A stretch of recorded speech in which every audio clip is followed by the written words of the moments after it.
Bismillah, Bismillah, walhamdulillah, wa salatu wa salam ala rasulillah, wa ala alihi wa sahbihi wa wala, amma ba'ad. Of course, for everybody who wants to have discussions, please just pause until you get to the lobby, then you can have your discussion out there. Jazakallah khair. Thank you so much.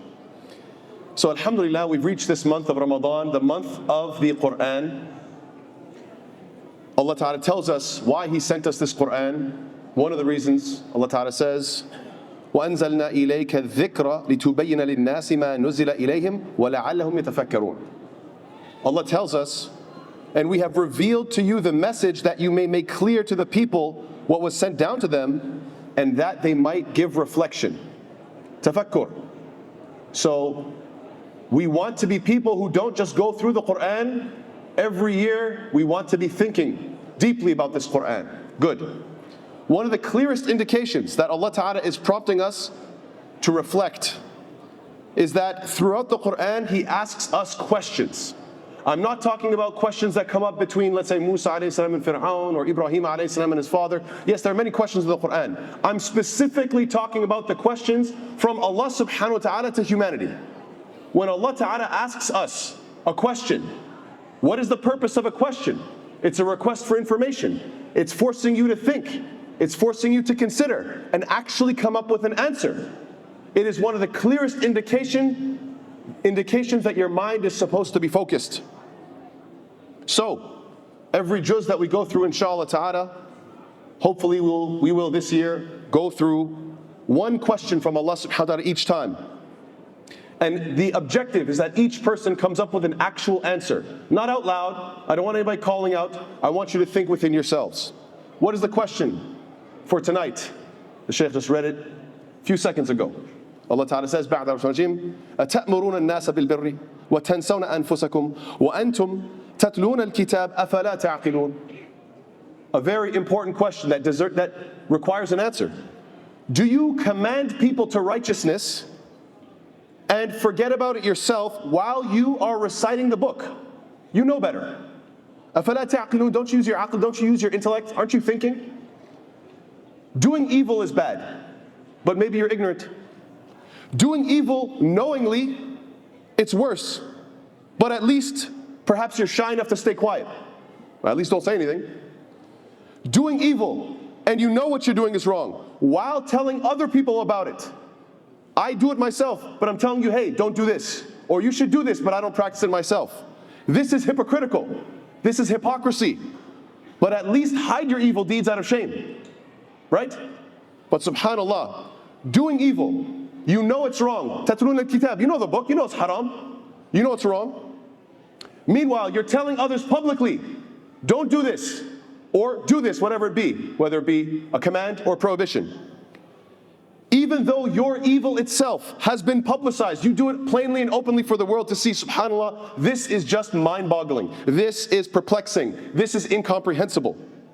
So Allah Ta'ala is asking, is it the case that you are openly doing evil, meanwhile, instead of keeping your mouth shut at the very least, you feel the need to share your opinion with the whole world, that when other people do that same thing, it is deplorable, it is terrible, I will not stand for it, I refuse to sit idly by, I must object. Oh, but when I'm doing it, that's okay, don't worry about it, it's okay. Now we know that, as we just heard, these ayat were addressed to who? Ya Bani Israel. But of course, that doesn't mean the lesson isn't for us.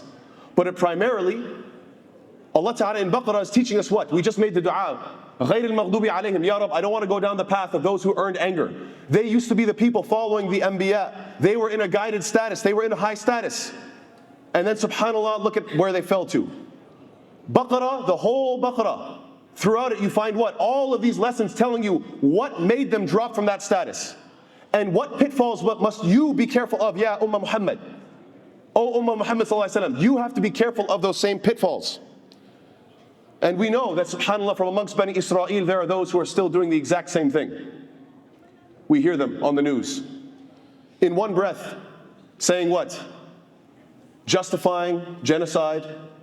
Meanwhile, in the very next breath, maybe 2 or 3 times, talking about how the Holocaust was the worst thing, the greatest tragedy.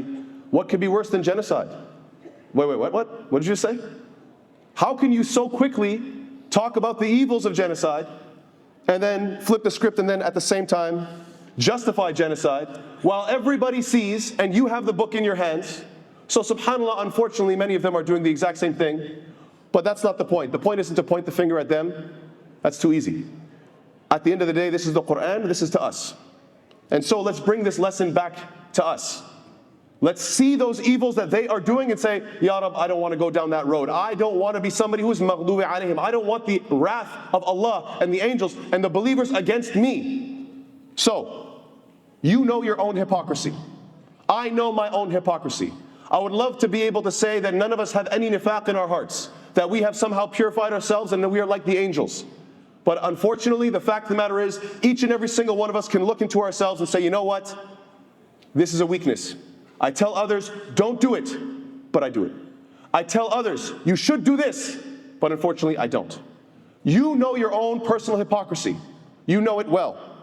So now, Allah Ta'ala is asking you a very straightforward question. Do you order righteousness of the people and forget it yourself while you recite the book? And then subhanAllah, even interesting, أَفَلَا تَعْقِلُونَ. Will you not use reason? Do you know that the word aqala ya'qilu, the verb itself, means what? It means to restrain, to arrest something, to arrest someone. Aqala ya'qilu means to detain somebody, like you're putting them under arrest. Do you actually allow yourselves to go out and do the evils that you're commanding against? Put yourself under arrest. Can you not put your nafs? Can you not put your base desires? Can you not put your impulses under arrest? أَفَلَا تَعْقِلُونَ. Don't you have the ability to say no? What is wrong with you? So Allah Ta'ala is asking these two questions to each one of us. Let's take a second to think about our own hypocrisies. And if the answer is yes, I do have certain hypocrisies, then say, yes, Ya Rab. Admit it, al-i'tiraf. That acknowledgement, acknowledge your sin. Yes, it's true, I do command people to blank, whatever it may be. Unfortunately, I neglect it.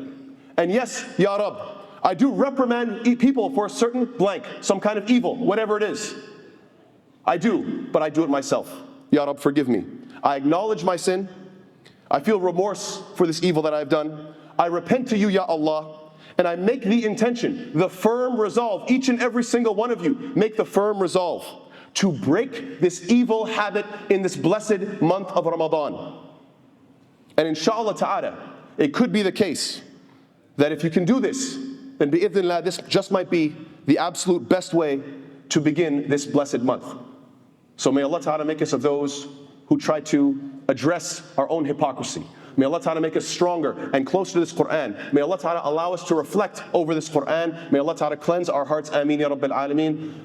Ramadan Mubarak wa Jamdal Khairan. Wassalamu alaikum wa rahmatullahi ta'ala wa barakatuh.